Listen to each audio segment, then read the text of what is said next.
Huge up. 4368. Buckle up. Here we go.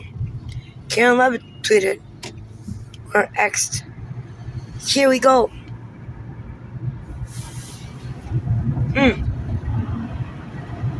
Here we go. Are you ready? Trump said food stamps will come in November. So quit believing fake news media and all that shit. Believe your president. He's the most honest motherfucker out there. And he's willing to work for you Americans. Did you see what he gave up?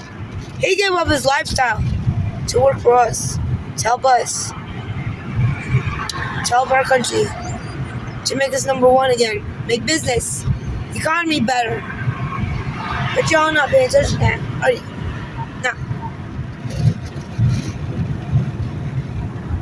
Trump said he will never touch welfare, SSI, Social Security benefits, disability benefits, all that, your VA,